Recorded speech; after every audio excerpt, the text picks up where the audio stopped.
O doutor Eu informei Sebastião. que esse tinha uma sustentação oral à distância, mas é da sessão do doutor Olívia, 8h45, a advogada não está lá, ainda vamos aguardar o horário.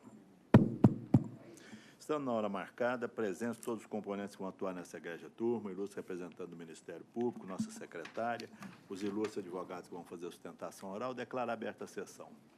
Inicialmente, submeto ao exame dos eminentes colegas a ata da sessão anterior e, não havendo qualquer objeção, considero aprovada.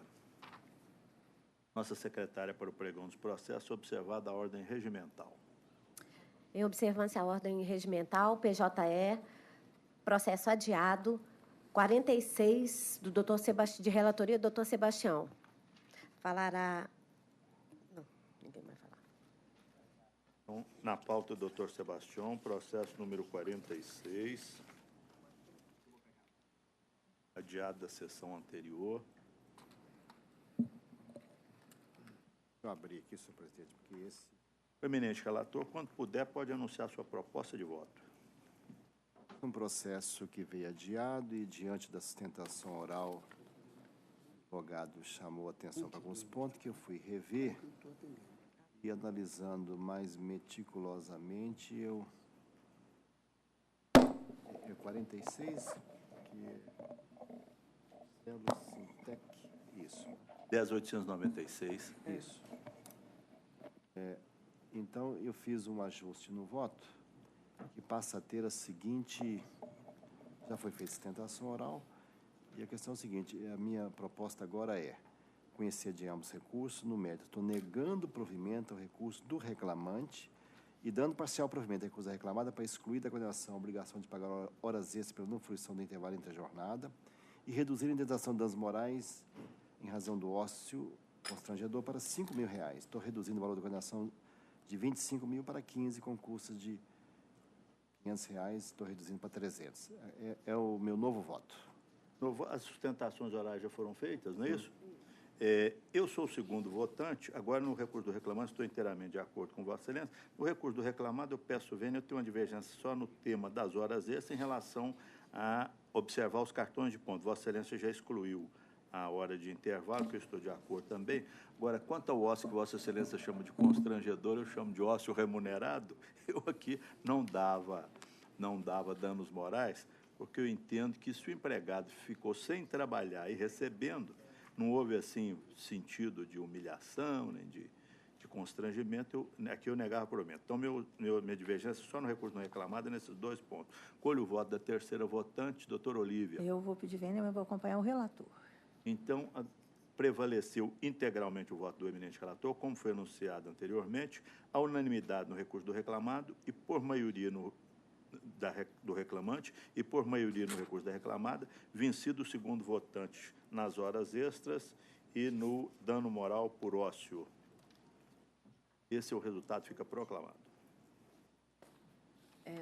Próximo. Próximo, agora passamos para outro processo adiado. É o processo 46 do doutor Rodrigo, da pauta do doutor Rodrigo, PJE. Pauta do doutor Rodrigo, processo número 46.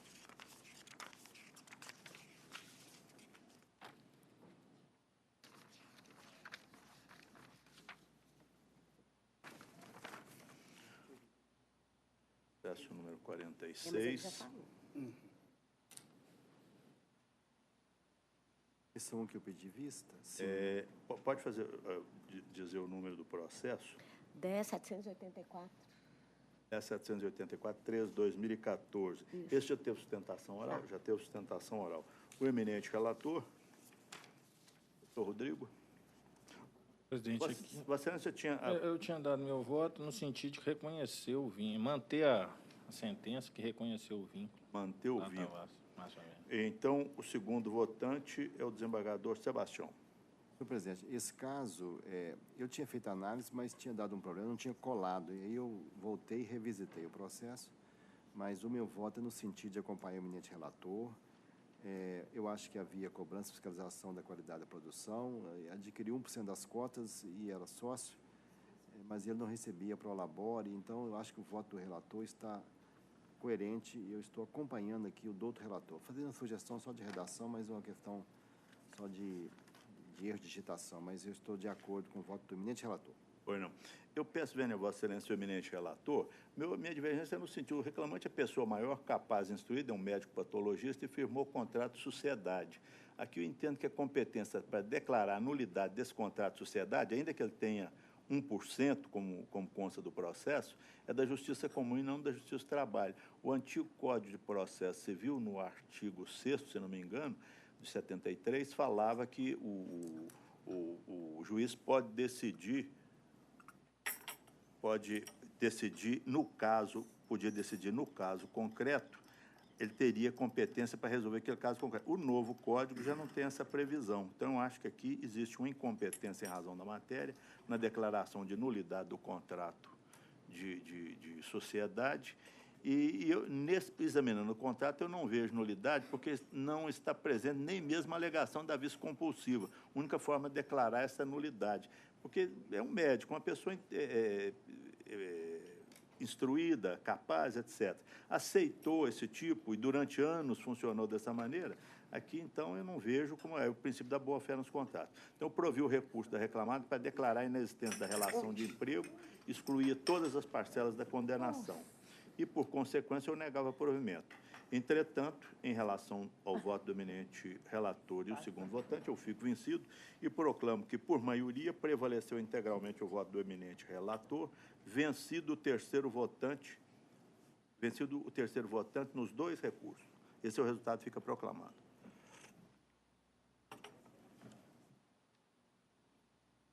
Esses adiados. Mas ainda não são. Não está na hora ainda, né? Então, podemos continuar, então,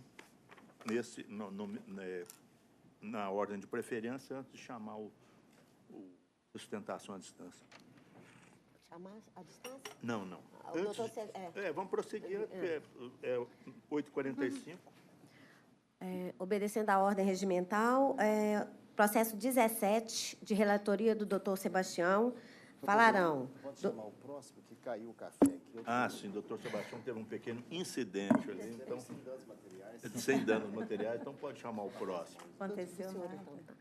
Então, passando para a PJE, sessão do doutor Jales, é o 33, Doutor Jales? falará o doutor Fernando de Castro Neves, pela recorrida.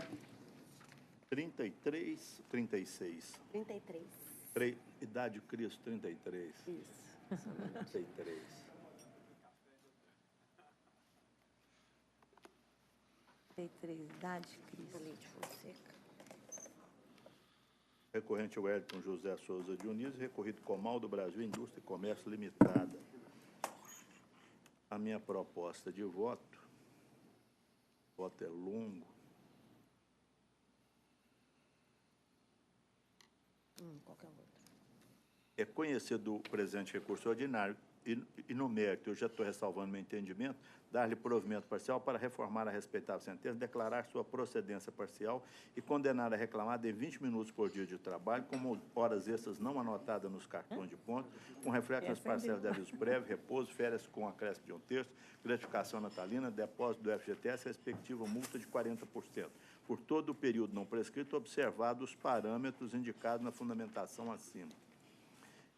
Para efeito de incidência da contribuição previdenciária, fica declarada a natureza salarial das parcelas acrescentadas à condenação, ressalvados os reflexos em férias indenizadas acrescidas de 1/3, depósito do FGTS, respectivo multa de 40%. Atualização monetária na forma da súmula 381, pela TR, e juros na forma da súmula 200. Imposto de renda na fonte nos termos da legislação tributária. Invertidos os ônus da sucumbência, as custas ficam como encargo da reclamada, no importe 160, calculado sobre o valor optado da condenação de R$8.000. O ilustre procurador fala pela reclamada ou pelo reclamante? Reclamada, recorrida. Reclamada? Bom dia. Então, o senhor tem a palavra, doutor. Bom dia. A parte da sustentação trata justamente da isonomia que foi aparentemente negada por Vossa Excelência. Mas, de qualquer forma, é importante sustentar que, quanto à isonomia, o que o reclamante pede? A isonomia entre os salários pagos pelos empregados da Petrobras aos pagos a ele. E a reclamada recorrida insiste na manutenção da improcedência e da manutenção do voto do relator, para que seja mantida a ausência das diferenças. Por quê? diante da robusta prova apresentada nos autos, principalmente com o depoimento de uma testemunha do próprio reclamante, que trabalhou mais de 30 anos na Petrobras. E ali ele menciona, de forma bastante clara, bastante transparente, que os mecânicos da Petrobras não fazem a mesma coisa dos mecânicos da reclamada. Os mecânicos da petroleira, da Petrobras, eles fazem a supervisão do trabalho dos mecânicos da reclamada. E não fazem a mesma coisa, não trabalham nem na mesma máquina, ou seja, a testemunha do próprio reclamante.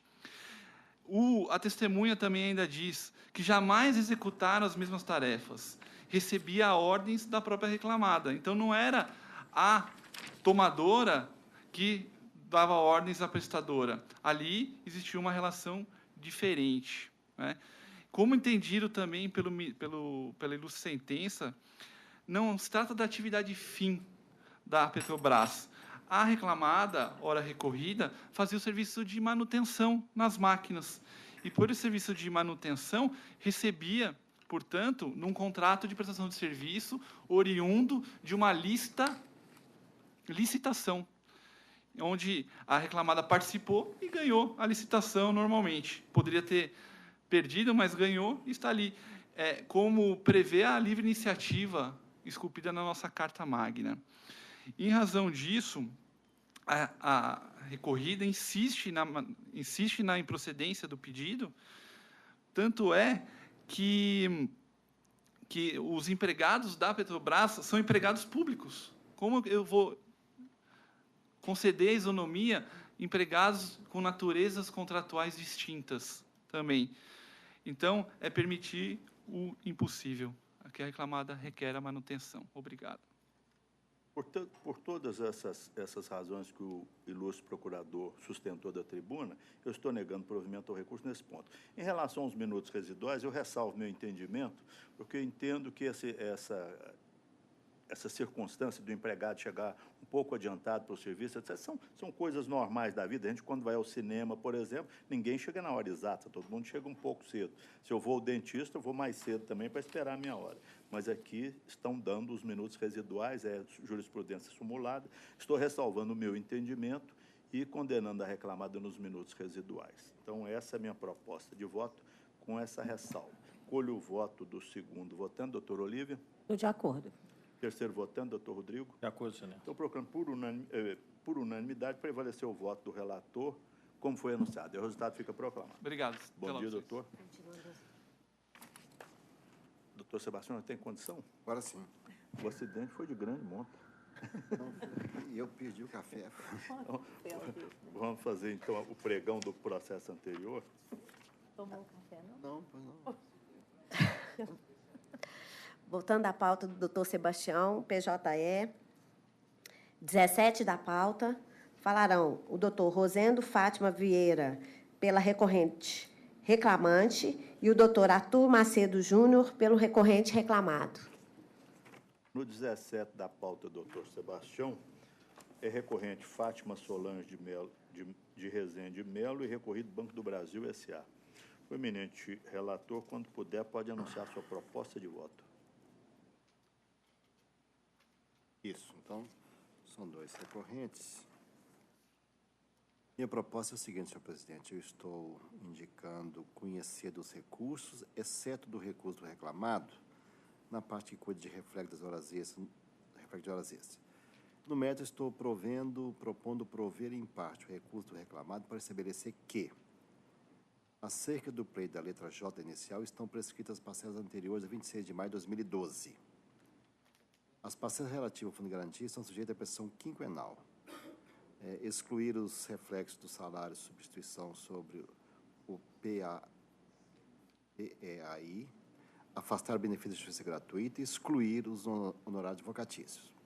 Mas também estou dando parcial provimento de recurso da reclamante para afastar a incompetência decretada em primeiro grau, declarar o caráter salarial do auxílio alimentação e deferir a partir do período contratual não prescrito até a data do desligamento da autora nos reflexos do auxílio alimentação na forma do pedido, nas horas extras, férias, contexto, 13º, gratificação semestral, aviso prévio, verba VP e PLR, no salário de contribuição da reclamante para efeito de repasse das contribuições devidas à entidade da Previdência Complementar Previ, conforme a apuração ser procedida na liquidação.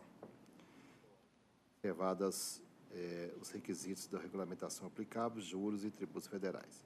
E ainda extinguir o processo contra o pedido de pagamento como esse das 7ª e 8ª horas extras, sem resolução de mérito, conforme fundamentos legais. E prejudicado o apelo da autora contra os honorários advocatícios, acresce a condenação o valor de R$10.000, com custo de R$200 pelo reclamado. É minha proposta de voto. Com a palavra, o ilustre procurador da reclamante. Excelentíssimo senhor desembargador, presidente da turma, a qual peço vênia para cumprimentar toda a turma e todos os presentes. Inicialmente, a recorrente vem surgir contra a sentença primeira no ponto do interstício, uma vez que houve uma alteração contratual que foi prejudicial e que contraria diretamente a súmula 51 do TST. O documento que comprova essa alteração ilícita está no ID 7A 981FC, no qual consta que, quando a autora foi admitida, lá no ano de 1983, as promoções aconteciam, quando aconteciam as promoções, havia um reajuste salarial na ordem de 12% e 16%.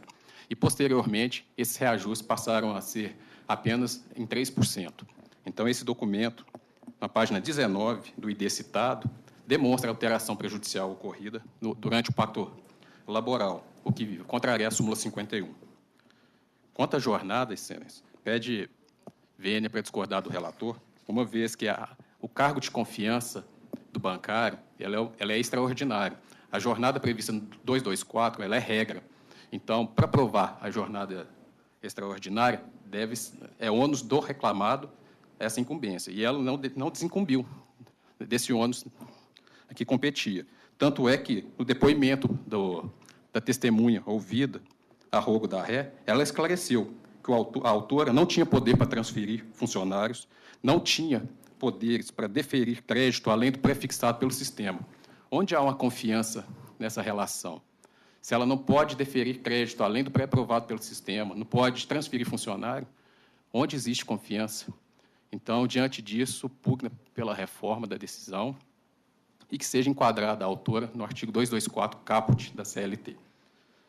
Por fim, ficou também provado pelas testemunhas ouvidas, Moacir, Ed, que a autora, quando o alarme era disparado à noite, aos finais de semana, ela é quem era acionada. Logo, dispendia sua força de trabalho, deslocando até a agência para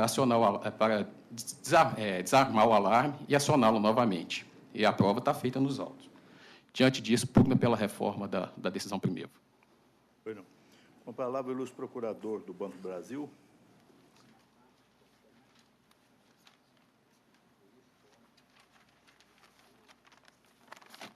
Bom dia.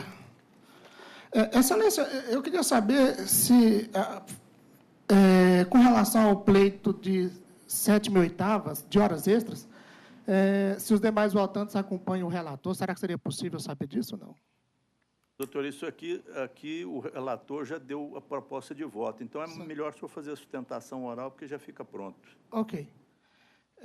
Com relação aos interstícios, em primeiro lugar, conforme bem consigna a sentença, a reclamante não logrou êxito em juntar aos autos cópia do documento com base no qual ela pretende o direito em questão. Ela alega que teria direito a determinados percentuais, mas não fez prova. Porém, ainda que assim não fosse, o caso seria de aplicação da súmula 294, porque a própria reclamante confessa que, em 1997, o banco teria revogado a previsão anterior. Ora, se é revogação, é uma alteração contratual, então não é mero descumprimento. O documento que teria revogado está nos autos, é a circular 497. Então, quando se dá a alteração total a alteração do pactuado, a prescrição é total nos termos das súmulas 294. Então, não é lesão sucessiva. Seria lesão sucessiva se a norma que prevê o benefício reivindicado pela reclamante permanecesse vigente e o banco estivesse se negando a cumpri-la. Então, essa norma estaria gerando direitos ao longo do tempo, o que não é o caso. Com relação ao auxílio alimentação, o que acontece? O auxílio alimentação só começou a ser pago pelo banco a seus funcionários em 1987. Antes de 1987, existia no banco restaurantes para uso dos empregados. Só que a comida fornecida nesses restaurantes não era gratuita. Isso está consignado nos próprios acordos coletivos, onde se afirma que os funcionários pagariam pela comida. Se os funcionários pagariam pela comida, então aí não há contraprestação ao trabalho, mas uma relação de consumo. Uma relação de consumo. Os funcionários pagavam, então, não havia fornecimento. Então, somente em 1987, pelo acordo coletivo, é que foi previsto o auxílio alimentação com natureza indenizatória, e assim perdurou até 1992, quando o banco aderiu ao PAT. Alega a reclamante que, em determinados momentos, teria recebido a verba em dinheiro, e que isso teria o condão de desnaturar a natureza. Bem, se isso fosse verdade, e não é, essa desnaturação incidiria especificamente sobre aquelas parcelas e não sobre o direito em si.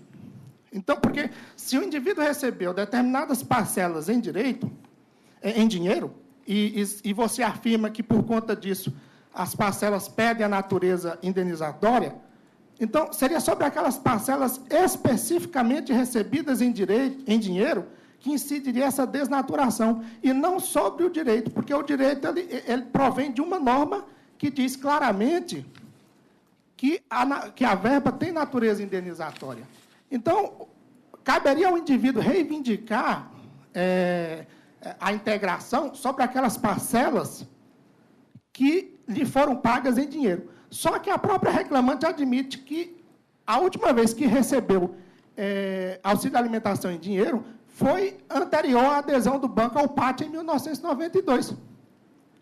Então, se de 1992 em diante todas as parcelas foram pagas da forma apropriada, não lhe caberia reivindicar a integração dessas parcelas, porque há uma norma que assegura a natureza indenizatória. Apenas sobre as anteriores. Só que sobre essas já teria incidido a prescrição total.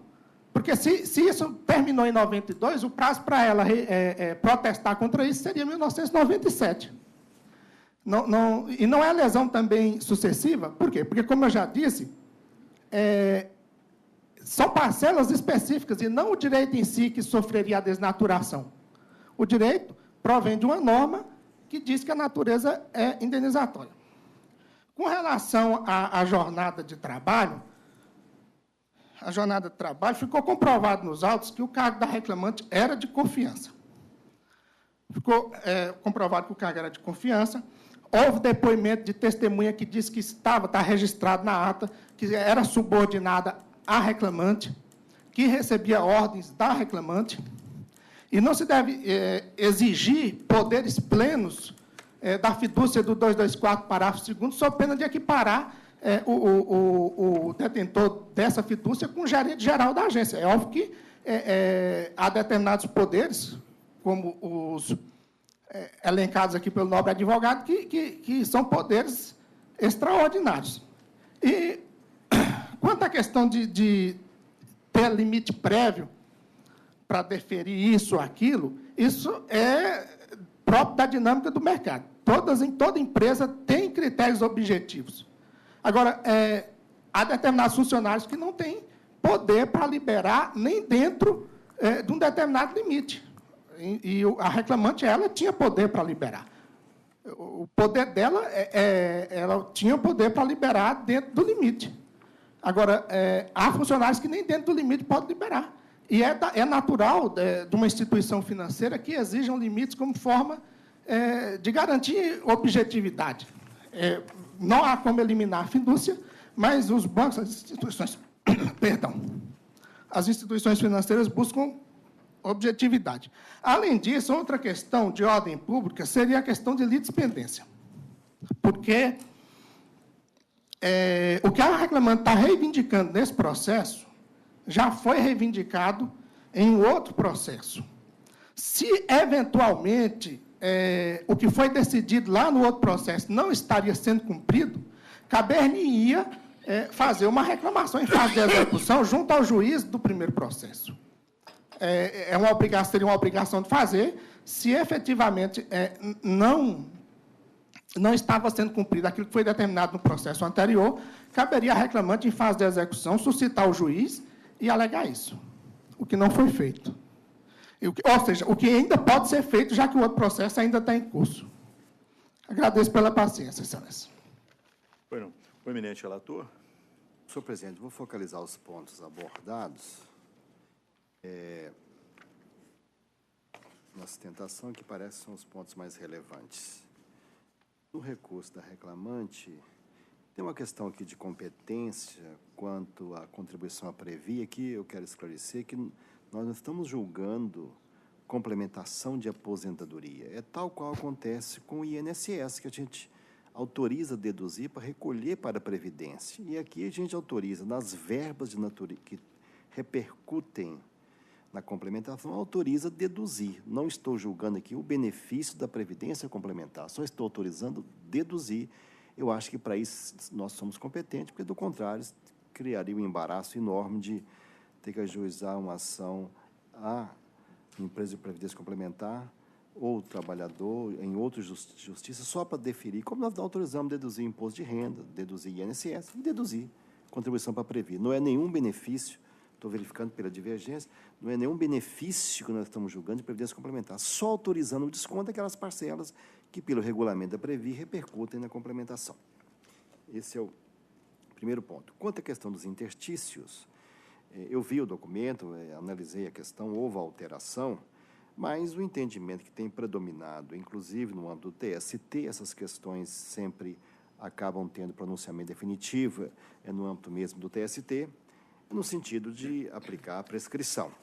Estou até citando aqui um acórdão de 2016, de relatoria do ministro Alexandre Belmonte, focalizando exatamente a questão da prescrição total nos interstícios, por isso que eu estou colocando. Quanto ao auxílio alimentação, essa questão antes gerava entendimentos diversificados. Acho que era até uma questão menor no âmbito de uma reclamação trabalhista, mas o TST adotou a OJ 413 e o instrumento coletivo anterior não indicava o pagamento do benefício, mas não indicava que a natureza dele fosse indenizatória. Por isso estou aplicando a OJ 413, que é nesse sentido que eu estou confirmando. No que tange às horas extras, a própria reclamante mencionou no inicial que tem uma ação anterior. E estou indicando essa ação anterior aqui, ela está em tramitação, e por isso, quanto a esse ponto de 7ª e 8ª horas extras, estou extinguindo sem apreciação, sem resolução do mérito, porque acolhendo mesmo a litispendência que também foi falada da tribuna. Quanto ao chamamento fora do horário de trabalho, estou de acordo com a sentença, transcrevo aqui o depoimento de Moacir Andrade, Edir Fonseca e da própria reclamante, não vislumbrei, e também do gerente Carlos Ferreira, não vislumbrei que houvesse esse tempo à disposição e estou desprovendo no tópico. Acho que foram esses os pontos abordados na tribuna e, então, pedindo vênia, eu mantenho a proposta de voto como anunciada. Eu sou o segundo votante, peço vênia a Vossa Excelência, eu tenho divergência parcial em relação à prescrição e eu acolho a prescrição total, porque estão tentando agora, de uns tempos para cá, discutir matérias que vieram lá, por exemplo, desde 1987, 1988, e a prescrição trabalhista hoje é regulada na Constituição Federal. O inciso 29 não abre exceções, são 5 anos para a matéria são 5 anos da prescrição parcial ou parciária e de decadência de direito de ação, 2 anos. Então, aqui eu acolhi a prescrição total, peço vênia a Vossa Excelência do recurso do reclamado. No recurso do reclamante, em relação à competência em razão da matéria, concordo com Vossa Excelência com seus argumentos, mas não concordo com a conclusão, porque tem uma decisão do do SL Supremo Tribunal Federal. Se o caso, por exemplo, do desconto do imposto de renda na fonte, etc., também é da mesma maneira, mas nesse ponto o Supremo nada decidiu a respeito. E em relação à previdência privada, o Supremo tem uma decisão que diz o seguinte: competência da justiça comum. Então, peço vênia aqui e aplico a decisão do Supremo, declara a incompetência da Justiça do Trabalho e negava provimento ao reclamante nesse ponto e também no auxílio alimentação. Exatamente por essa razão, porque eu entendo que aqui no auxílio alimentação, o ônus da prova era do reclamante, fazer essa prova desde 1987, como foi sustentado da tribuna. E essa prova não existe no processo. Então, esses 3 pontos que eu tenho de divergência, colho o voto da terceira votante, doutora Olívia. Eu vou acompanhar o voto do relator, à exceção da questão da competência em razão da matéria, os descontos para a entidade de previdência complementar, que eu manteria a sentença também. Então, em relação à decisão do eminente relator, no recurso do reclamante parece que nós vamos negar provimento, não é isso? Em afastar a competência, declarar o caráter... Parece que é só isso. Não, não. Extinguir o processo. Né? Não, no recurso do reclamante? Não, do reclamante. Nós vamos tirar o item 1, o item 1, o item 2 vai permanecer. Declarar a natureza salarial. O item 1 sai. O item 2 permanece, fica item 1. E o 3, o 3 também, o 3 fica o 2. Isso. E no recurso da reclamada fica como... O recurso da reclamada prevalece integralmente o voto do relator. Eu fico vencido no recurso da reclamada na prescrição e prevalece o voto do relator nesse ponto, mesmo no recurso do reclamante, apenas a incompetência em razão da matéria, que é o item 1. Esse é o resultado, fica proclamado. Próximo. Vamos fazer, então, o recurso que tem a sustentação oral à distância. Pode fazer o pregão. Passamos, em obediência à ordem regulamentar, passamos para o 29 da sessão de relatoria da doutora Olívia. Falarão o doutor Edson Antônio Fiuza Gutierrez, pelo recorrente, e o doutor Bruno André Martins Veloso, pela recorrida do foro de Governador Valadares. Então, 29 da pauta da meritíssima juiz convocada, doutora Olívia, é o 11.253.61/2016, Hospital Nossa Senhora das Graças Limitada, e recorrido Natália Guimarães a Ciprestes de Brito. Com a palavra, a eminente relatora, para anunciar sua proposta de voto. Senhor presidente, eu conheço do recurso ordinário interposto pelo reclamado, no mérito, nego-lhe provimento. A eminente relatora está conhecendo e negando provimento. Com a palavra, o ilustre procurador da reclamada. Pois não, obrigado. Senhor desembargador presidente, senhora desembargadora, senhor desembargador, senhor procurador, senhora secretária. Senhor presidente, aqui pedindo vênia a culta e cuidadosa desembargadora relatora, a empresa insiste numa sua preliminar de nulidade, que foi mediante protesto. Veja, Vossa Excelência, é evidente que o juiz não está vinculado a uma perícia, mas no caso aqui, senhor presidente, ocorreram 2 perícias, sendo que a primeira não acolheu a pretensão do autor exposta na demanda. E o juiz determinou a realização de uma nova perícia, senhor presidente. E nesta, porque foi favorável ao autor, dela se serviu para condenar a empresa. Ou seja, a pretensão era do adicional de salubridade em grau médio para o deferimento que ela conseguiu para a insalubridade em grau máximo. Mas aqui, senhor presidente, pedindo vênia Sua Excelência do desembargadora relatora, o juiz, nada mais, nada menos, ele partiu de uma presunção.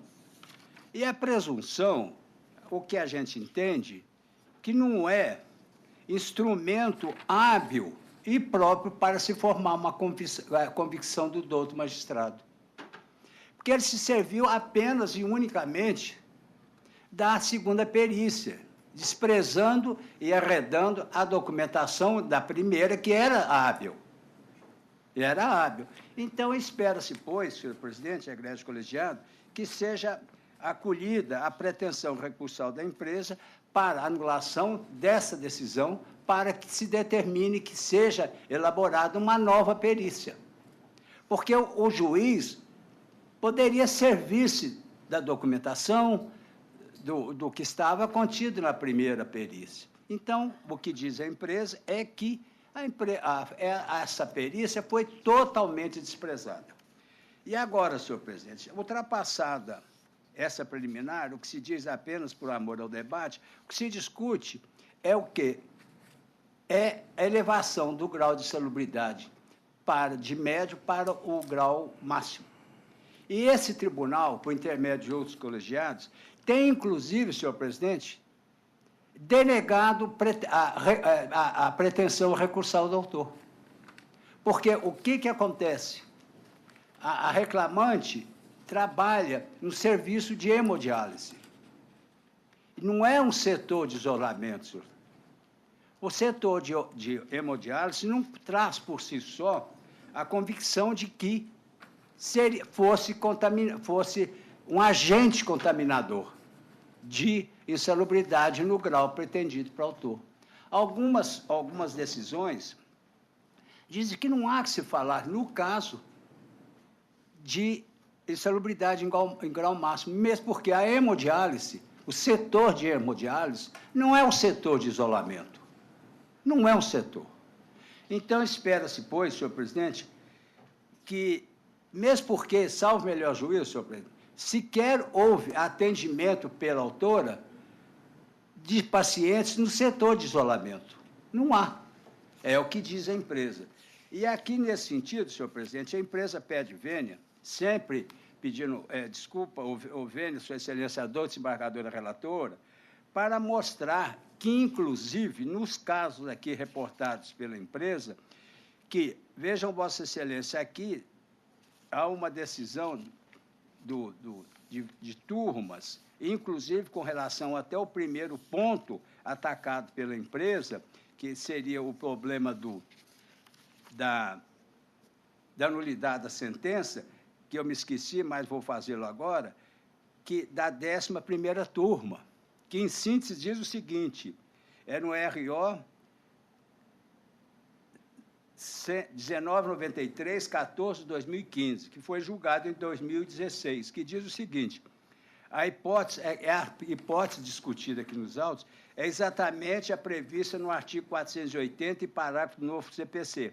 Lembrando, de sorte, que a realização de uma segunda perícia não substituirá a primeira, cabendo ao juiz apreciar livremente o valor de uma e de outra, consoante o parágrafo 2º do dispositivo legal invocado, ou seja, a norma prevista no artigo 480 do novo CPC. E aqui, voltando, senhor presidente, como já foi dito, algumas turmas, inclusive, não têm acolhido ou não têm nem a insalubridade em grau médio. Nem em grau médio. Não. E aqui a empresa vem pagando a insalubridade em grau médio. A pretensão do autor, ou da autora, como também já aconteceu com o autor, é a previsão em grau máximo.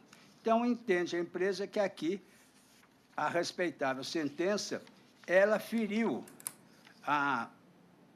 o anexo 14 da portaria NR15, o anexo 14 da NR15 da portaria 3214. Então, espero-se, pois, sempre pedindo vênia sua excelência, a desembargadora relatora, que seja provido o recurso da empresa para manter a respeitável decisão. E quanto ao problema da relação de emprego, de um período, o fato de a autora ter sido estagiária não significa que tenha prestado serviço com vínculo empregatício até a data de admissão, porque são contratos distintos. Então, espera-se, pois, que seja provido o recurso da empresa, pelo menos, senhor presidente, para que se mantenha a decisão que reconheceu direito à autora do adicional de salubridade em grau médio. É o que se espera. Bueno, com a palavra, o ilustre procurador da reclamante. Bom dia a todos. Cumprimento na pessoa do senhor presidente dessa sessão, todos os demais. Excelência, tendo em vista o voto da ilustre relatora, a reclamante aguarda eventual divergência.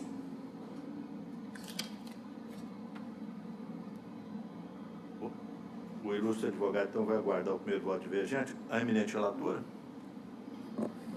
Senhor presidente, eu vou pedir vênia aqui da sustentação, mas o que ocorreu nesse caso foi o seguinte: de fato, foi determinada a realização de uma primeira, aliás, a utilização de prova emprestada, um laudo pericial que foi realizado em outros autos, e ele foi adotado como prova emprestada, e aí o juiz resolveu adiar a audiência de instrução, aguardando uns esclarecimentos que ainda não tinham sido prestados pelo perito.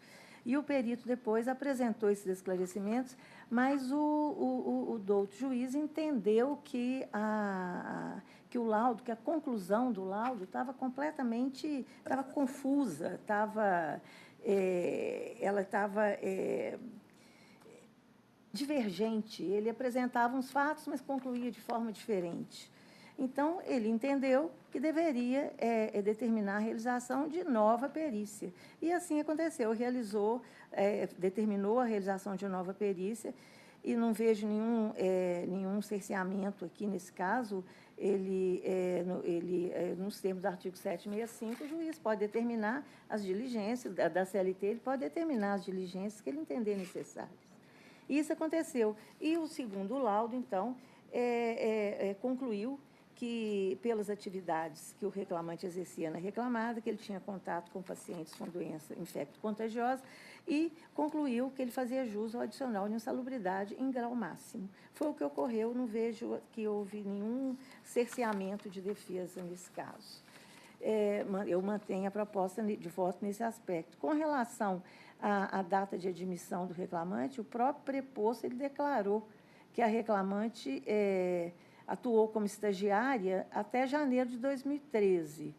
A carteira de trabalho foi anotada somente em julho de 2013, mas a testemunha que foi ouvida informou que a reclamante nunca interrompeu ou suspendeu a prestação de serviço. Então, eu estou mantendo a sentença nesse aspecto e a minha proposta de voto. O segundo votante seria o meritíssimo juiz convocado, doutor Rodrigo, que declarou sua suspeição. Vota, então, o desembargador Sebastião Geraldo. Sim. Senhor presidente, eu, pelos todos os fundamentos, estou acompanhando integralmente a eminente relatora. Eu sou o terceiro votante nessas circunstâncias. Eu peço, vênia a Vossa Excelência, que, nesse caso aqui, ela trabalhava no setor de hemologia, Eu não vi, porque para insalubridade em grau máximo, é preciso trabalhar em contato com pacientes isolados com doenças infecto-contagiosas desse tipo mais grave. E aqui não existe prova que ela trabalhava com esse tipo de paciente. Então, peço vênias a Vossa Excelência, eu vou ficar vencido, em parte, no adicional de insalubridade, que eu mantinha o grau médio, não só em razão dessas contradições dos laudos, mas porque, como ela trabalhava no setor de hemodiálise, eu acho que aqui não existe paciente em isolamento, eu daria apenas o grau médio. E proclamo que, por maioria, prevaleceu o voto da eminente relatora, vencido o terceiro votante quanto ao adicional de insalubridade. E o resultado fica proclamado. Senhor Presidente, por um descuido, eu esqueci de cumprimentar o meu ilustre colega de governador Valadares, que eu faço agora. Obrigado, bom dia. Bom dia, doutor. Obrigado, tudo de bom, doutor. Bom dia, doutor. Obrigado. Próximo. Retornando ao terceiro processo da pauta do doutor Sebastião, assistirá ao julgamento o doutor Rosendo de Fátima Vieira pelo agravado. Então, voltando à pauta do doutor Sebastião, número 3. 3. Número 3 da pauta, o processo 1318-33-2012, o agravante é Banco Santander Brasil S.A. e o agravado Sindicatos Empregados em estabelecimentos bancários de Cataguás. O eminente relator, para anunciar, por favor, sua proposta de voto. Senhor presidente, eu estou propondo...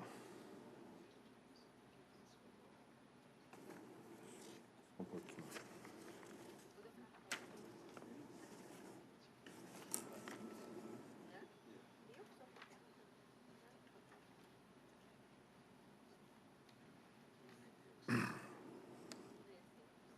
Acho que eu tenho que mudar o cabeçalho, que tem mais de um recurso, né? Eu estou propondo aqui, senhor presidente, conhecer dos agravos, no mérito, estou propondo negar provimento ao recurso do sindicato e dar parcial provimento ao recurso do réu, para determinar que na apuração das horas extras seja utilizado a divisão 180 ou 220, conforme a jornada das substituídas, bem como para determinar a exclusão da remuneração variável da base de cálculo das horas extras deferidas, custas pelo réu na forma da lei, considerando ambos os recursos. Essa é a proposta de voto do eminente relator. Não tem sustentação oral? Não. Não tem sustentação oral. É só assistir. Sou o segundo votante. Aqui, doutor Sebastião, essas parcelas, as horas extras do artigo 3884 CLT, eu anotei aqui, parcela vencendo do artigo 384 CLT, eu limitava até 11/11/2017, que é a data da propositura da ação, porque aí depende de continuar. Não, a data que vai entrar em vigor é a reforma, né? A lei? Como? A reforma. A reforma, mas aqui eu estou julgando agora, é um ato futuro, incerto, vai sair medida provisória, não sei se vai alterar isso ou não.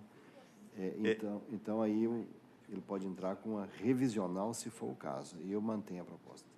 Então, eu daria provimento, nesse ponto, nas parcelas vincendas, que eu limitaria até a data da propositura da ação, e a limitação subjetiva de empregados admitidos depois da propositura da ação. Entendo que aqui até existe divergência, porque existe divergência de entendimento, porque ainda não houve uma posição definitiva, mas eu daria provimento. No recurso do sindicato autor, estou de acordo. Colho o voto da terceira votante, doutora Olívia. Eu vou acompanhar o voto do relator, presidente. Então, eu proclamo que, por maioria, prevaleceu integralmente o voto do eminente relator, aliás, a unanimidade no recurso do sindicato e, por maioria, no recurso do banco. Eu fiquei vencido nas parcelas vincendas e na limitação subjetiva. Esse é o resultado, fica proclamado.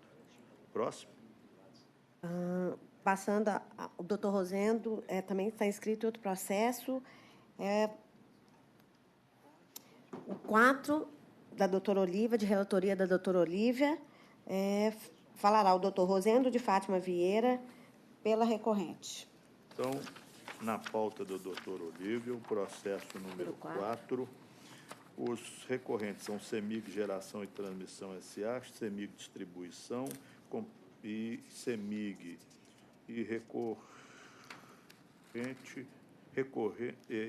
Regis Miranda Barcelos, recorrido dos mesmos.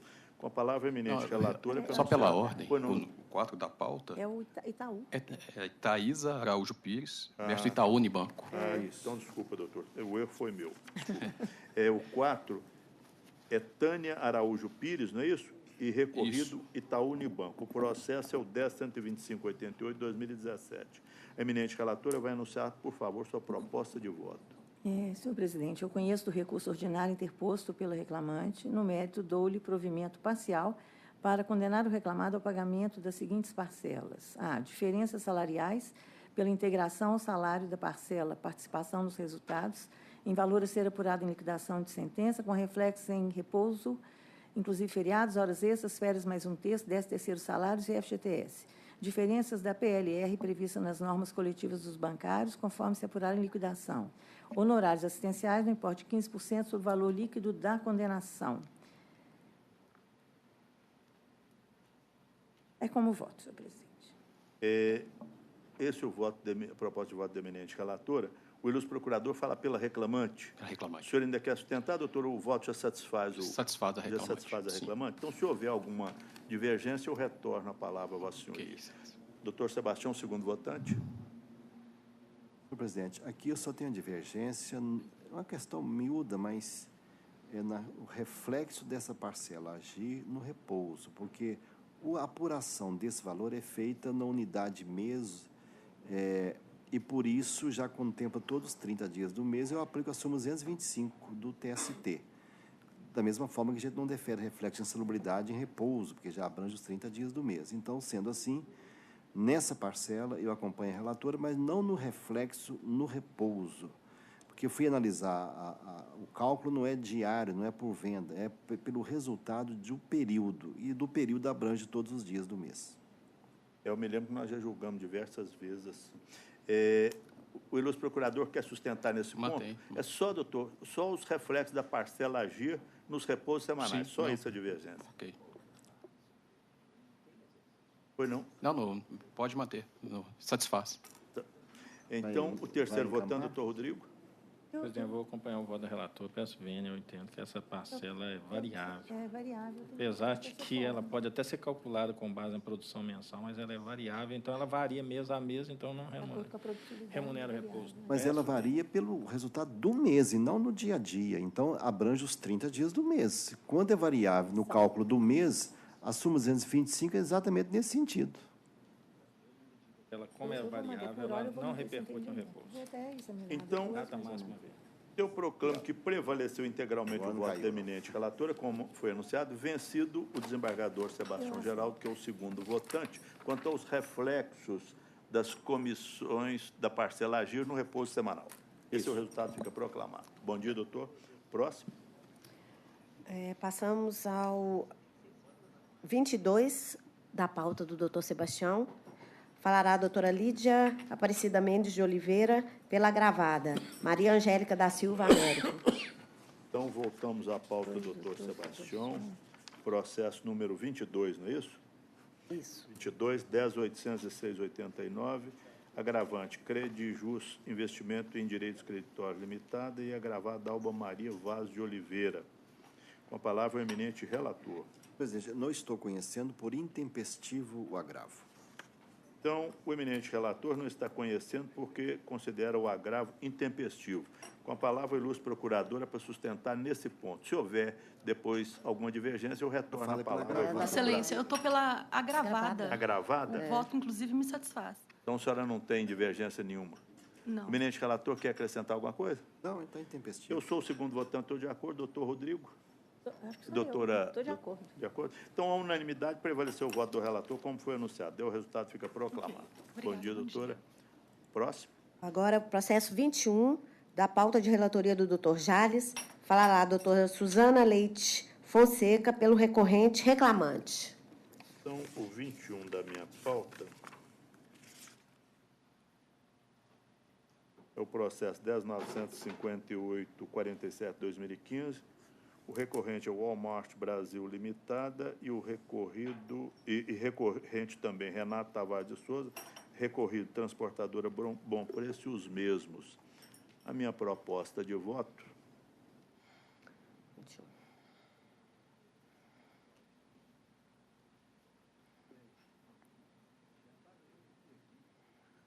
é 10.958, abriu o processo errado. Passa, né?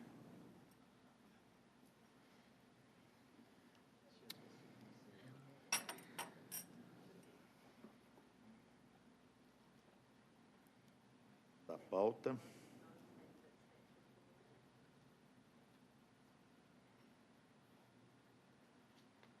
É isso mesmo, Renato Tavares, Walmart.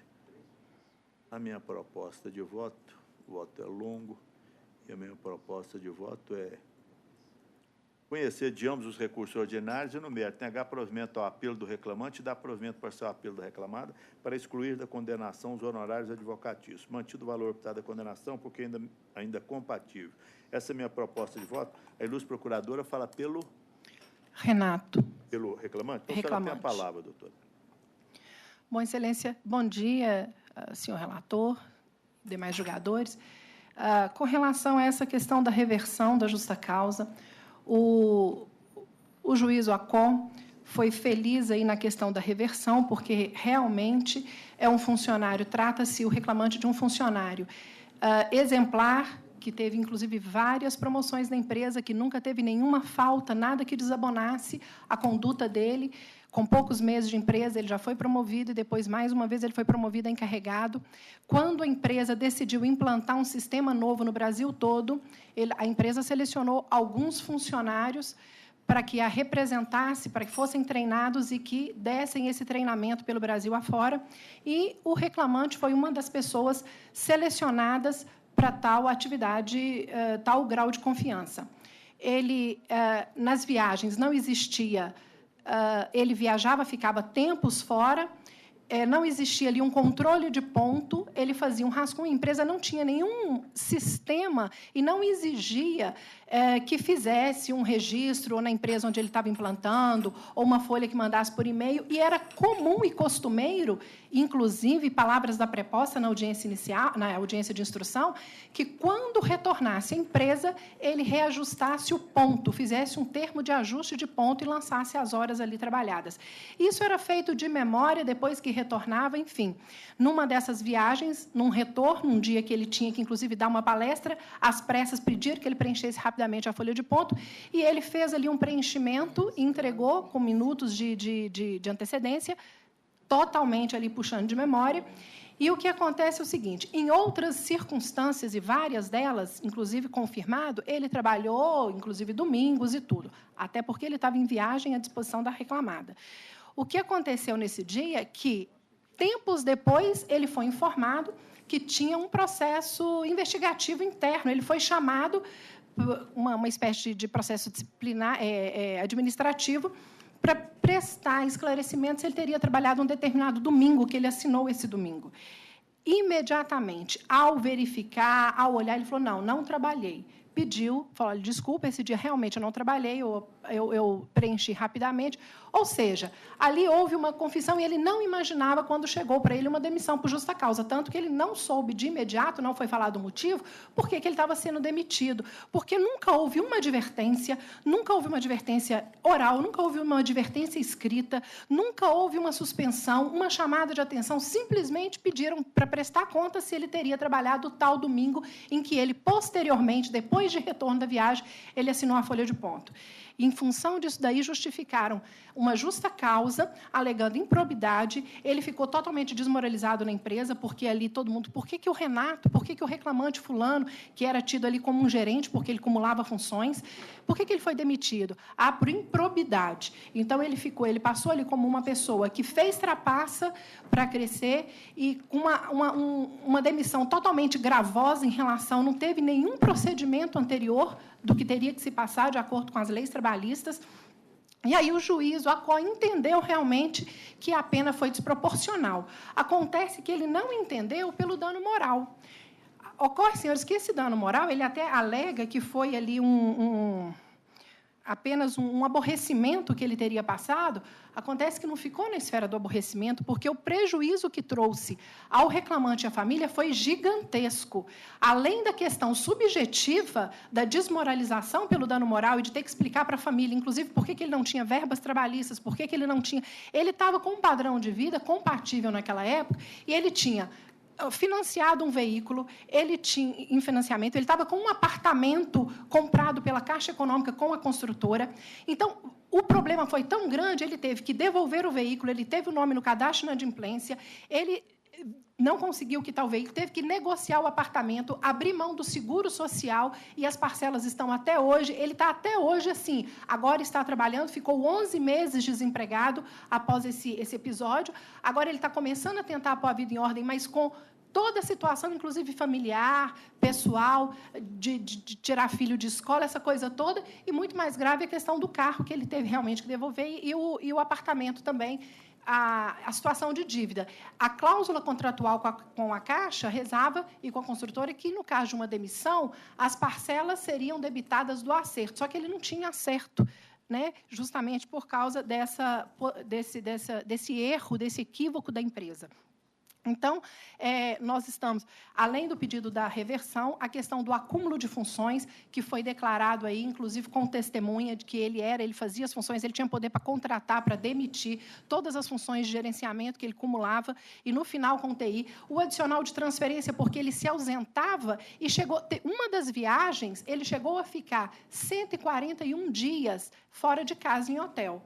Em outra localidade, em outro estado. Então, assim, várias foram as viagens, e com relação também, e a gente pede aí a questão da juntada dos documentos novos para comprovar o tempo que ele ficou demitido, que foi posterior, e essa deslinde que deu aí a questão da questão financeira.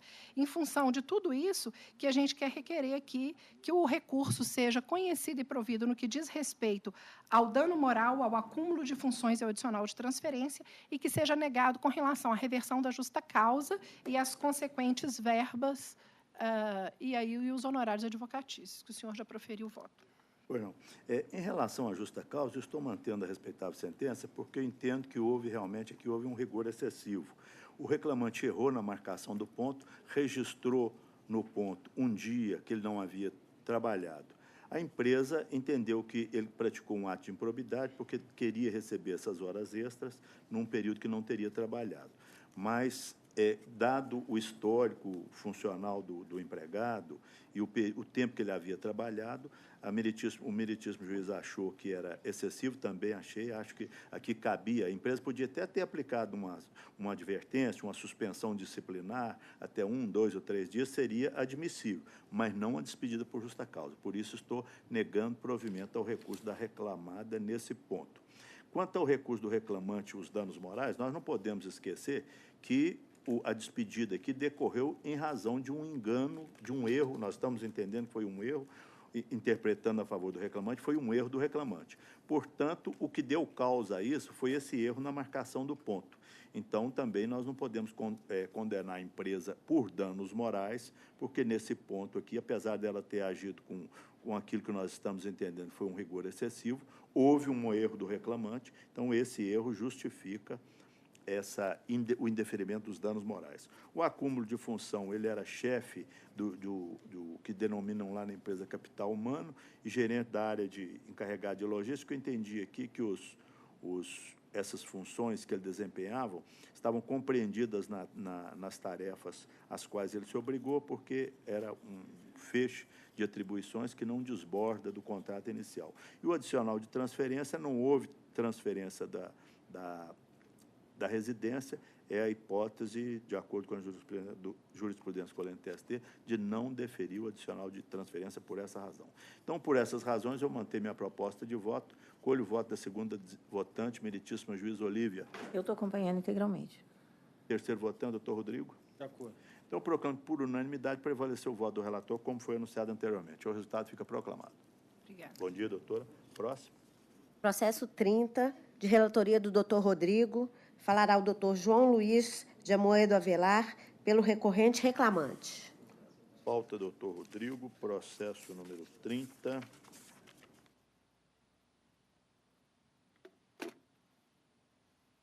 É o 11.036.46/2015, recorrente Caixa Econômica, Afonso Celso Gomes e recorridos os mesmos. Com a palavra o eminente relator para anunciar sua proposta de voto.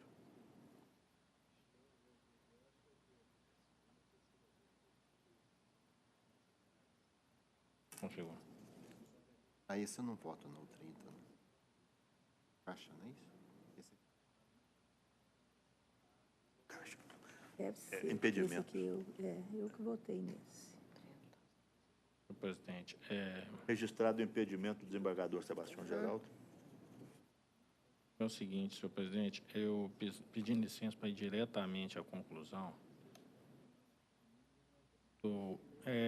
Conhecendo os recursos no MEDO, parcial provimento ao apelo empresário para excluir do julgado a condenação ao pagamento de indenização de danos morais reclamando em hipótese R$ 100.000 para determinar a utilização do divisor 180 para o cálculo das horas extras, né? Provimento ao recurso interposto pelo reclamante, reduz o valor da condenação, o valor de R$ 100.000, das custas o valor de R$ 2.000, facultando-se a reclamar, requerer junto à Receita Federal a devolução das custas que pagou a mais para recorrer. O procurador fala pelo reclamante, tem a palavra.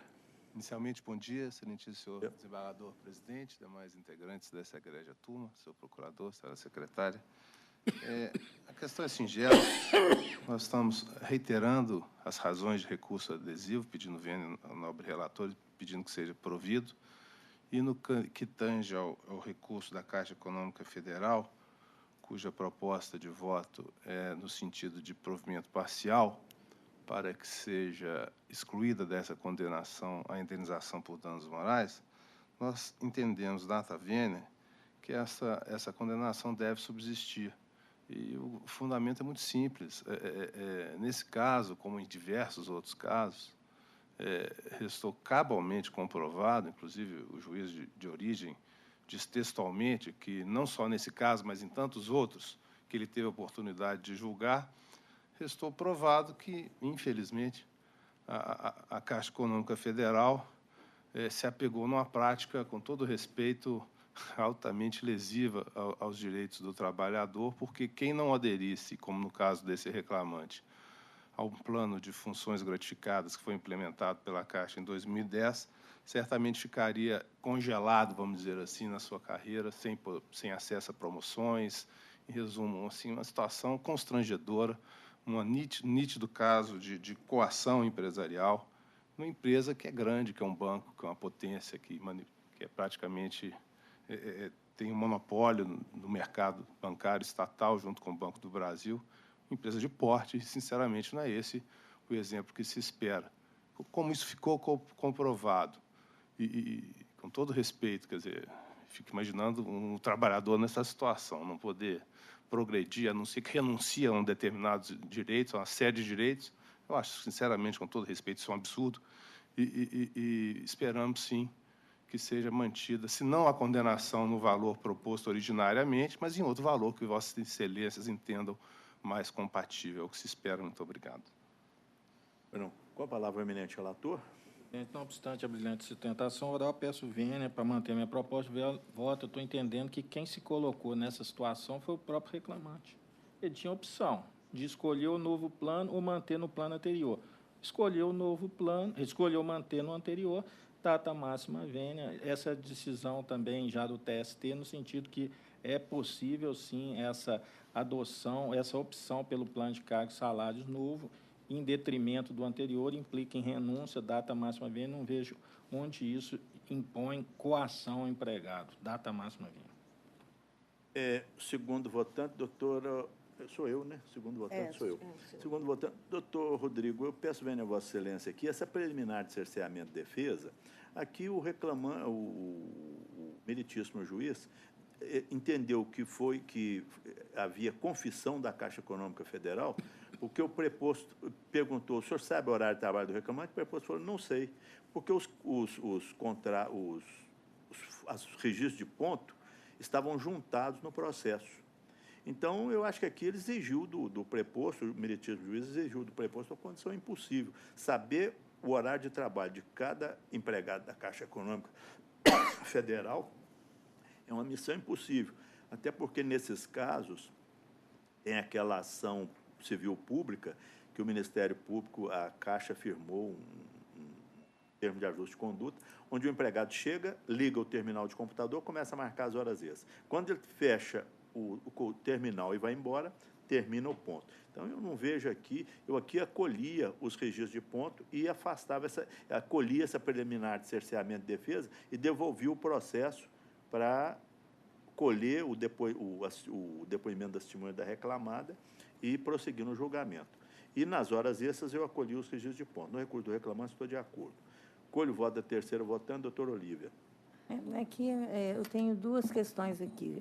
Essa questão da preliminar de cerceamento de defesa, de fato, assim, eu não estou conseguindo superar essa preliminar, porque foram juntados cartões de pontos, os registros são variáveis. Eu dei uma olhada e vi, a reclamada foi impedida de produzir prova testemunhal. E agora, quer dizer, essa confissão do preposto aí, realmente eu não estou conseguindo superar isso. Eu também acolheria essa preliminar de cerceamento de defesa. Estou entendendo que houve cerceamento de defesa. Nós sabemos como é que é isso na sala de audiência, né? Chega ali, o preposto não tem como saber, realmente. Tinha os cartões de ponto nos autos. São milhares de empregados, pois né? Realmente ou numa agência são, às vezes, dezenas. Doutor Rodrigo, então... Eu vou aderir à divergência, eu faço a adequação. Então, o doutor Rodrigo aderiu à divergência, então nós acolhemos a preliminar de nulidade oferecida pela Caixa Econômica Federal, e anulamos a respeitável sentença por cerceamento do direito de defesa e devolveu o processo à vara de origem para ouvir as testemunhas da reclamada e prosseguir no julgamento feito como entender de direito. Esse é o resultado, fica proclamado. Bom dia a Estou todos. por unanimidade. Ouvir as testemunhas da reclamada, né? É da reclamada. Próximo. Próximo. O 24, da pauta do doutor Rodrigo, falará o doutor Amaury Soyer, pela recorrente Promenade a parte Hotéis LTDA. 24 da pauta do doutor Rodrigo.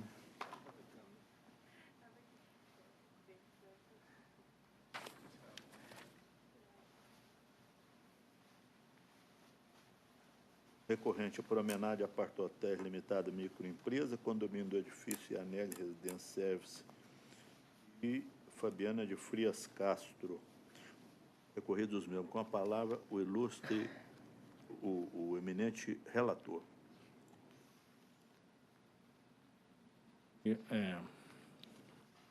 Pedindo licença para ir diretamente à conclusão, eu estou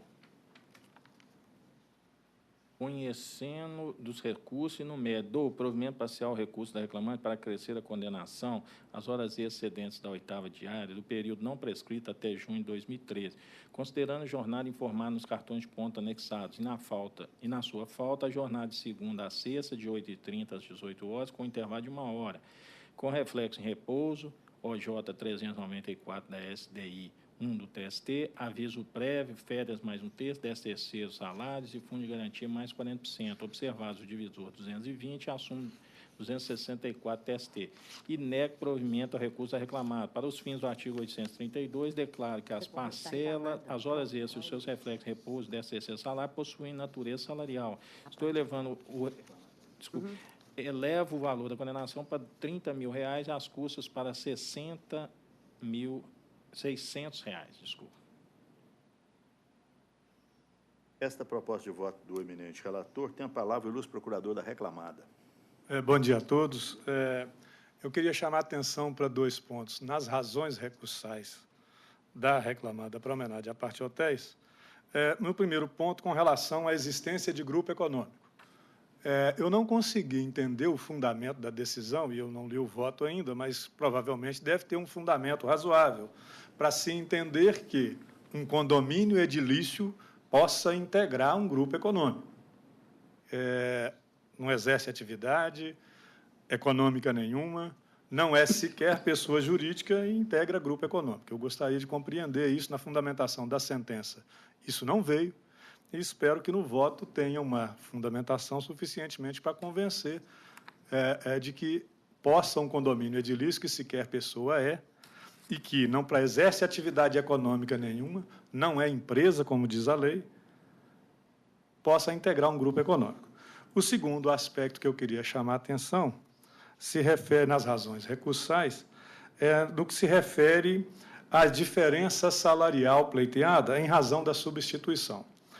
Na sentença constou que a substituição foi reconhecida e que o valor da diferença se daria pelo maior remuneração contida nos autos. Ora, isso é contrário até o que consta da petição inicial, em que ela alega que substituiu chefe de recepção, a governanta e um gerente. É o que está na petição inicial.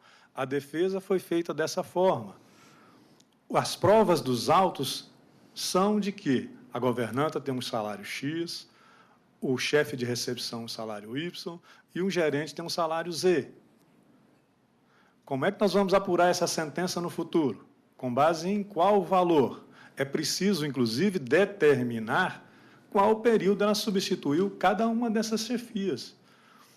Na verdade, a sentença está dizendo, e ela está sendo mantida, e isso vai causar um enorme problema na liquidação da decisão, se não se esclarece isso.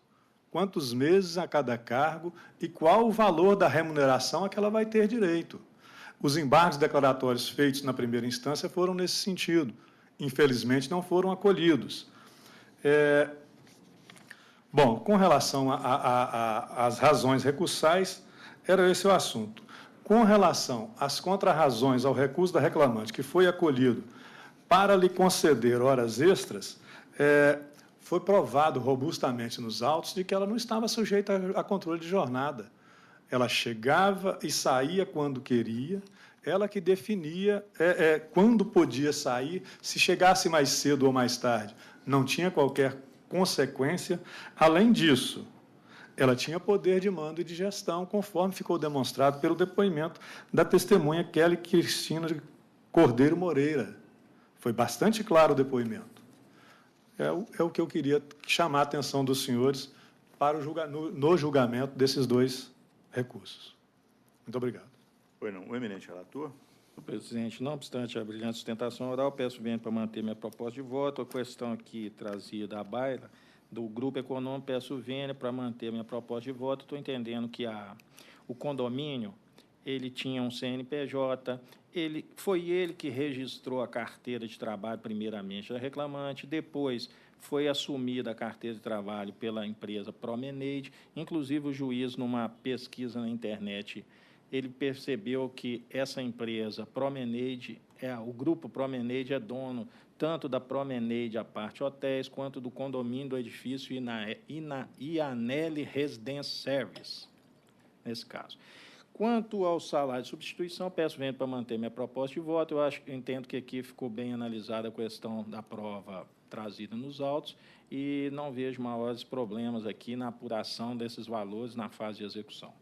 Quanto às horas extras, peço vênia para manter minha proposta de voto, porque verifiquei pela prova dos autos que teve um período que a reclamante ela não foi exercer o cargo de gerente, não. Ela foi exercer cargos diferentes de gerente, então, nesse caso, ela teria que ela tem direito às horas extras com base no ponto ou com base, como eu constei aqui, com base na média na média da jornada que foi fixada no meu voto. Peço vênia para manter minha proposta de voto. Segundo votante, o desembargador Sebastião. Eu estou de acordo com o voto. Eu aqui, depois da sustentação oral, eu fiquei com a dúvida aqui, doutor Rodrigo, em relação a esse ponto da substituição dos gerentes. Porque aqui a prova fala que ela substituía 3, 4 vezes os gerentes, então não seria bom a gente fixar aqui um parâmetro mais seguro aqui, não, porque, de fato, o ilustre procurador tem razão nesse ponto. Para liquidar essa sentença, ficou mais difícil. Em relação ao grupo econômico, o fato da Promenade, inclusive, ter uma rede de hotéis, aqui já dá essa possibilidade. Mas nesse ponto aí, o doutor Sebastião também não ficou com dúvida nesse ponto, não? Na liquidação, né? Porque nós não sabemos, aqui não fala quantas vezes ela substituía.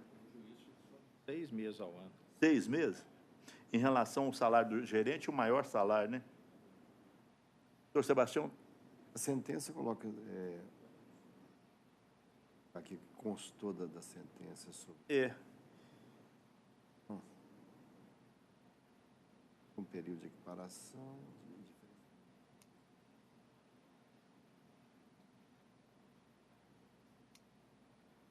da jurisprudência.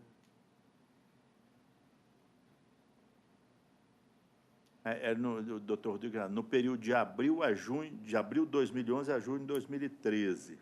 Já fixou em 6 meses por ano, que olha, entendeu?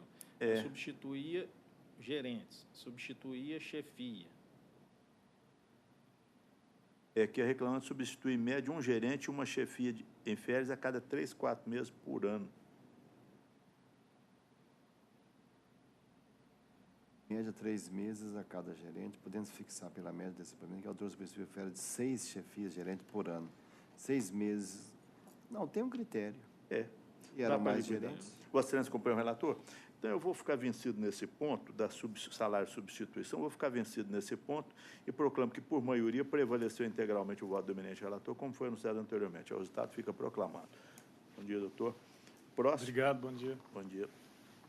O nono, processo número 9, é de relatoria do doutor Rodrigo, falará o doutor Alex Santana de Novaes, pelo recorrente reclamante. Ainda na pauta do doutor Rodrigo, processo número 9 é o 10.199/34/2015, recorrente Rodoban Segurança e Hilton Mandra dos Santos, recorridos os mesmos. O eminente relator, quando puder, pode anunciar sua proposta de voto. Presidente, pedindo licença para ir diretamente à conclusão, eu estou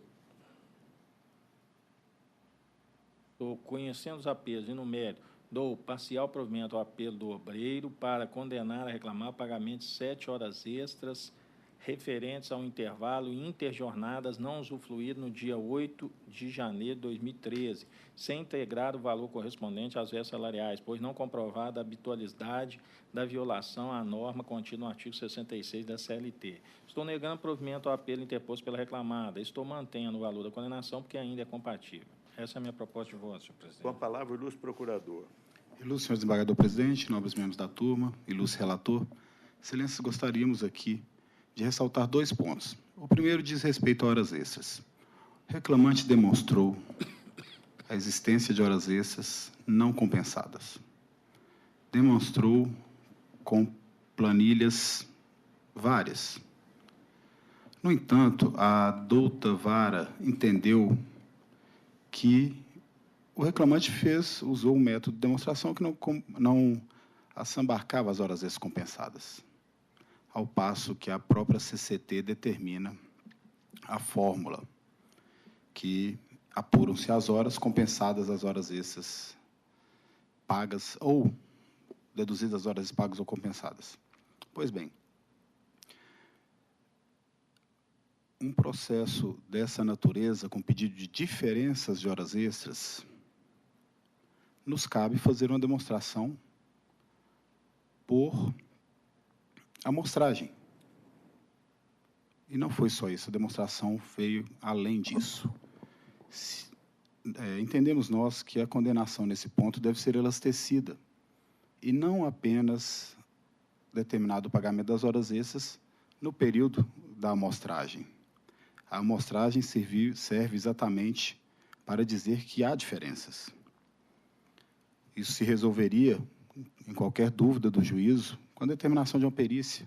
E é um ônus de prova muito difícil para o reclamante. Demonstrar dia a dia todas as diferenças. Por isso, as diferenças são demonstradas exemplificativamente. Outro ponto, excelências, diz respeito aos plantões do reclamante. O reclamante ficava em plantão noturno de 19 às 7 horas da manhã. E a testemunha ouvida a rogo do recorrente, do reclamante, confirmou os plantões e que ele não poderia sair do seu local, se ausentar do seu local, pois era vigilante, depois das 20 horas, nem para ir ao banheiro, e que suas necessidades eram realizadas dentro de garrafa PETs. Suas excelências já julgaram centenas de processos aqui que a gente já chegou a debater aqui como dano moral ao banheiro. Nos call centers, essa situação aqui é muito pior. Muito pior. O reclamante não podia se ausentar do seu local de trabalho. Utilizava-se de garrafas PETs. Isso está aprovado nos autos. Pelo exposto, excelência, rogamos vênia ao voto do ilustre relator. Pedimos, inclusive, que sua excelência, como sempre, brilhante, mas que sua excelência revise os termos do seu voto e que os demais julgadores acatem as nossas razões recursais e provejam na integralidade o recurso ordinário do reclamante, mantendo a negativa do recurso da reclamada. Eu que espero, excelência. O eminente relator. Presidente, não obstante a brilhante sustentação oral, peço vênia para manter minha proposta de voto. Com relação às horas extras, peço vênia para verificar aqui no meu voto que o reclamante, foi dado para o reclamante a oportunidade de manifestar sobre os documentos juntados e quando ele foi fazer esse demonstrativo das horas extras, ele ignorou que a empresa lá trabalhava no sistema de compensação de jornadas previsto em normas coletivas. Ou ele tinha uma jornada de 8 horas e 48 minutos, 5 dias por semana, com 2 folgas, ou ele trabalhava em escala de 6x1, com jornada de 7 horas e 20 minutos. Isso aí influencia totalmente na apuração das horas extras de qualquer seja essa escala, 5x2 ou 6x1. Quanto ao intervalo intrajornada, peço vênia, a questão ficou provada que... não ficou provada que o reclamante realmente não usufruísse desses intervalos intrajornadas corretamente. Peço vênia para manter minha proposta de voto. Doutor Sebastião, segundo votante. De acordo. Também sou o terceiro votante, estou de acordo. Proclamo por unanimidade prevalecer o voto do eminente relator, como foi anunciado. É o resultado que fica proclamado. Bom dia, doutor. Próximo. Passamos ao 23 da sessão de relatoria do doutor Rodrigo. Falará a doutora Cristiane Carvalho Andrade Araújo, pelo reclamante. É o 23? 23. 23 da pauta, doutor Rodrigo. O processo 10.828.91/2016, recorrentes Banco do Brasil, Wagner de Paiva, recorridos os mesmos. Com a palavra, o eminente relator para anunciar sua proposta de voto. Presidente, aqui pedindo licença, vai diretamente à conclusão, o processo é longo, o voto é longo, mas pedindo licença para ir diretamente à conclusão, estou conhecendo os recursos. No mérito, dou provimento parcial ao recurso reclamado para excluir a condenação a as diferenças salariais decorrentes de promoções previstas em plano de cargos, salários e reflexos, e b, o pagamento de comissões pela venda de produtos reflexos. Quanto ao recurso, nega provimento ao recurso reclamante, reduz o valor da condenação para R$100.000 e as custas proporcionalmente para R$2.000, ainda pelo reclamado, que poderá requerer junto à Receita Federal a devolução das custas pagas a mais para recorrer. É a minha proposta de voto, senhor presidente. Com a palavra, ilustre procuradora. Bom dia a todos os presentes, os quais cumprimento na pessoa do ilustre presidente da sessão. Em que pese, como o relator, doutor Rodrigo, mesmo disse, é um processo extenso, que várias matérias foram apontadas, mas levando por base o voto do relator, eu vou começar pela parte exatamente das diferenças salariais que foram retiradas e que foram providas do recurso da reclamada. É importante ressaltar, excelências, que nesse aspecto em especial consta nos autos uma perícia contábil e que a reclamada se furtou da apresentação dos documentos requeridos. Se nós observarmos os autos, esses documentos, a priori, eram imprescindíveis justamente para a convicção da prova. Uma vez não apresentada a documentação pertinente, a perícia foi realizada e, em cima dessa perícia técnica, apurou-se diferenças salariais. Importante ressaltar também, nesse aspecto, que a não apresentação ela se baseia justamente no ponto de que seria realizada a prova a favor do reclamante, tanto que o reclamante pede a confissão, tanto na inicial quanto em reiteradas passagens do processo, pela não apresentação dessa documentação. Essas diferenças salariais, nós estamos falando aí de um funcionário de 33 anos de banco, né, de casa. E essas diferenças salariais, elas se iniciam muito antes, por exemplo, do quinquênio, que a reclamada bate, embora não tenha sido provido, né, por conta da ação anteriormente proposta pelo sindicato, mas essas diferenças salariais devidas ao reclamante, elas foram comprovadas através de uma perícia e através das provas produzidas ou mesmo não produzidas nos autos. Então, o máximo respeito ao voto do doutor Rodrigo, gostaria de pedir vênia, inclusive, para esse ponto, porque é um ponto crucial, porque é um ponto da ação em que ficou comprovadas diferenças salariais, sejam pelas próprias testemunhos produzidos nos autos, seja pela prova pericial também produzida. No que diz respeito às comissões por vendas que também foram retiradas da sentença, chamo mais uma vez vênia para essa questão. Ficou comprovado nos autos que o reclamante realizava a venda dos produtos e que outros funcionários da reclamada recebiam as comissões pela venda desses produtos. Então, aí a gente está falando de uma questão de isonomia, né? Porque se temos funcionários que fazem a venda dos mesmos produtos que eram realizadas pelos reclamantes, e esses funcionários recebiam a comissão, em caso de isonomia, até porque era o mesmo produto, mesma reclamada e mesma atividade, por que não? Aí fica a pergunta do pagamento dessas comissões das vendas desses produtos ao reclamante. E, principalmente, Excelências, chamo Vênia aqui para a questão do recurso ordinário do reclamante com relação à adesão ao PAI de 2015. Como eu disse aqui no começo da minha sustentação oral, é um funcionário de 33 anos de casa. Os depoimentos colhidos nos autos, principalmente pelas testemunhas, comprovam que houve, sim, coação do banco no sentido de adesão ao PAI. Não foi uma adesão voluntária. Ficou comprovado, inclusive, que o não pagamento, por exemplo, desses valores ao reclamante era uma forma de pressioná-lo. Metas maiores para determinados funcionários do que para outros. A testemunha ela foi enfática ao dizer que ela também sofria pressão do gerente da agência no sentido de adesão.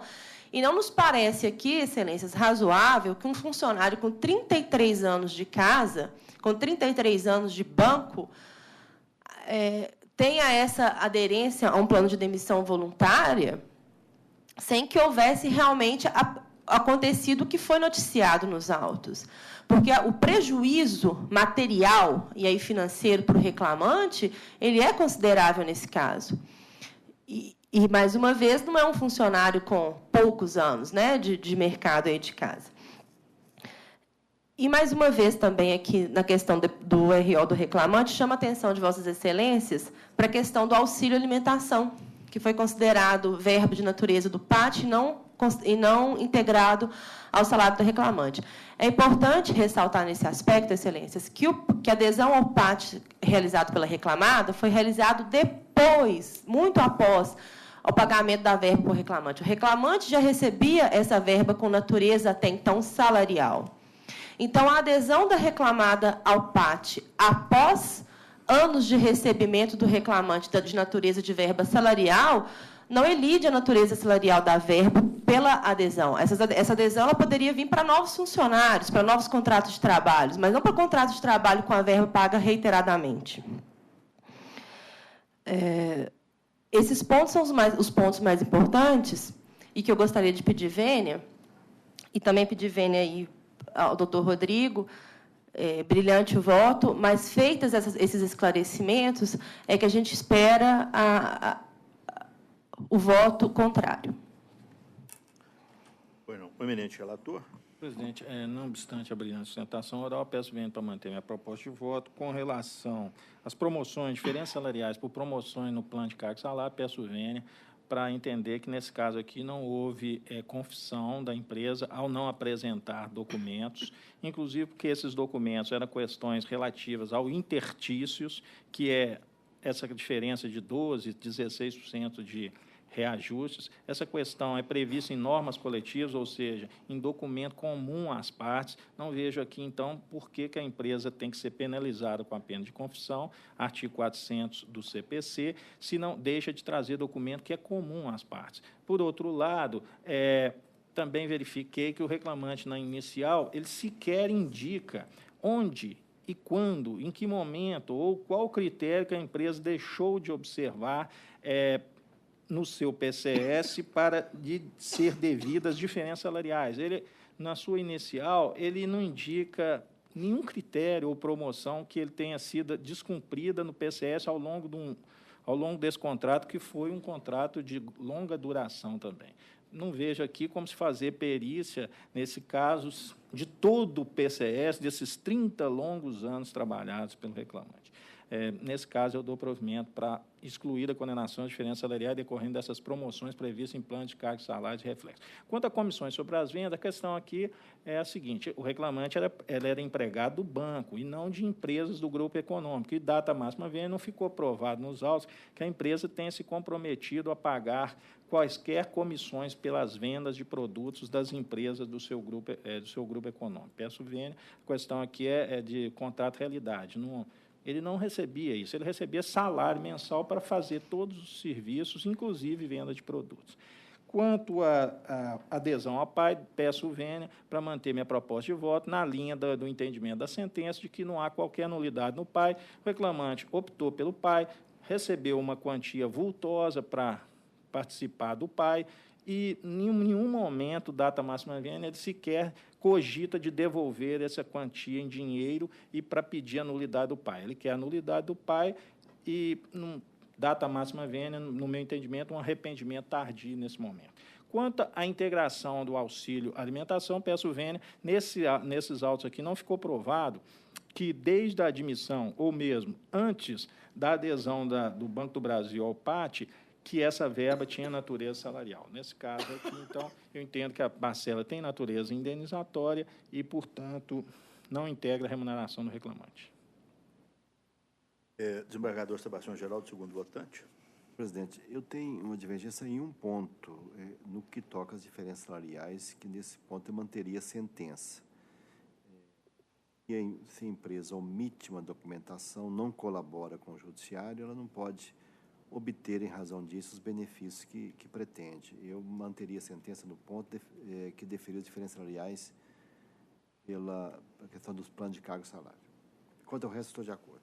Essa divergência, doutor Sebastião, eu aqui peço, nesse ponto eu peço vênia a Vossa Excelência, porque essas promoções por antiguidade, os interstícios, estavam previstos na norma coletiva, que é um documento comum às partes que poderiam ter sido juntadas pelo reclamante. Então, por essa razão, eu vou acompanhar o reclamante. No recurso do reclamado, eu vou ficar vencido nos seguintes pontos. Incompetência em razão da matéria, os recolhimentos da Previ, em razão da decisão do STF Supremo Tribunal Federal. A prescrição também eu acolhi aquela mesma hipótese, rever o contrato de trabalho durante 20 anos, etc., que eu aplicava a prescrição como requerido pelo banco. Protesto interruptivo da prescrição. Entendo que a atual Constituição Federal não dá margem a esses protestos, porque ela não tem exceções. Esses protestos estão previstos na lei processual. Como a prescrição trabalhista e a decadência estão na Constituição Federal, que não abre exceções, eu não admitiria também. E, nas horas extras, eu acolhi os cartões de ponto, ressaltando aqui que o Banco do Brasil, uma entidade das empresa das mais antigas do Brasil, dizer que os cartões de ponto do banco não têm idoneidade, e ainda mais no caso do empregado de 33 anos, que tem garantia do emprego, não precisava mais marcar esse ponto errado, eu não vejo também. Então, vou ficar vencido nesses 4 pontos no recurso do reclamado, que eu provia, e no recurso do reclamante acompanho integralmente o eminente relator e proclamo que, por maioria, seu voto prevaleceu integralmente, a unanimidade no caso do recurso do reclamante e por maioria no recurso do reclamado. Esse é o resultado, fica proclamado. Excelências, obrigada, bom dia, bom trabalho. Bom dia, doutora. Eu vou ficar vencido nesses 4 pontos, doutor Sebastião vai ficar vencido na... Diferença. Isso, já registrou aí. Próximo. 22, da pauta da doutora Olívia. Falará a doutora Silvia Aline de Oliveira Geraldo, pela recorrente Igreja Universal. 22 da pauta, doutora Olívia. O processo 10.855/89/2015. Os recorrentes são Igreja Universal do Reino de Deus e Evaldo Pereira Cruz, recorridos os mesmos. A eminente relatora, quando puder, pode anunciar sua proposta de voto no 22. Senhor presidente, eu conheço do recurso ordinário interposto pelo reclamante e do recurso ordinário adesivo manejado pela reclamada.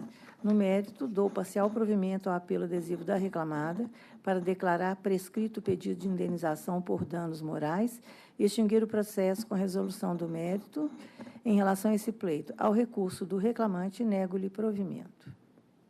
Com a palavra, a ilustre procuradora. Bom dia a todos. Senhor presidente, eu gostaria de saber se tem alguma divergência. Pois não. Doutor Olívia, quer acrescentar alguma coisa? Não. Tá. Segundo votante, doutor Rodrigo. De acordo. Terceiro votante, doutor Sebastião. Eu também estou de acordo com o voto deste relator. Vossa Excelência... não, esse outro processo. Não, é só questão de erro, estou sugerindo aí só erros materiais, mas quanto ao mérito estou de acordo. Pois não. Então, eu proclamo que, por unanimidade, prevaleceu integralmente o voto do eminente relator, como foi anunciado. O resultado fica proclamado. Ok, não tem interesse em Bom dia, sustentar. doutora. Muito obrigada. Bom dia. Próximo. Vou anotar aqui que eu vou corrigir isso. O 05, processo de relatoria da doutora Olívia, falará o doutor Alexandre Torres da Silva, pelo recorrido. Qual o número do processo? 5. 5 da pauta da doutora Olívia.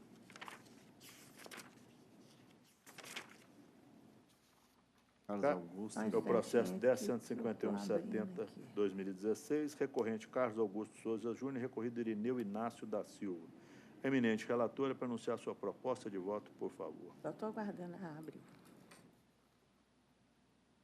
Nega provimento. Está abrindo meus... Saiu aqui. Eu conheço do recurso ordinário interposto pelo reclamante, no mérito, nego-lhe provimento. O ilustre procurador fala pelo... recurso do reclamante? O recurso é do município. Excelência, bom dia. Na verdade... Um momento, doutor, por favor. Só esclarecer uma situação aqui. Irineu recorrido. Ele fala pelo recorrido. Ele fala pelo recorrido. Pois é, esse é o 5 da pauta, não é isso? É o 5. Carlos Augusto Irineu. O recurso é do Está reclamante. abrindo errado aqui, desculpa. Aqui, ó, Então, tá aberto com a aqui. palavra, o ilustre procurador. Excelência, bom dia. Eu gostaria de saber se existe divergência no voto. Se houver possível? divergência, eu retorno a palavra a Vossa Senhoria. Doutor Olívia, quer acrescentar mais alguma Não, coisa? desnecessário. Doutor Rodrigo, segundo votante. Terceiro votante, doutor Eu também Sebastião. acho que não tem vínculo, estou de acordo. Então, a unanimidade prevalece o voto da eminente relatora, como foi anunciado. Obrigado, bom dia. Bom dia, doutor. Está abrindo tudo errado aqui. Tem mais algum? Fazemos a pausa agora ou mais tarde um pouco? Agora? Então, não havendo mais sustentações orais, vamos fazer uma pequena pausa de 10 minutos, convidando o ilustre procurador para tomar um cafezinho. Eu sou o pai da pausa, então...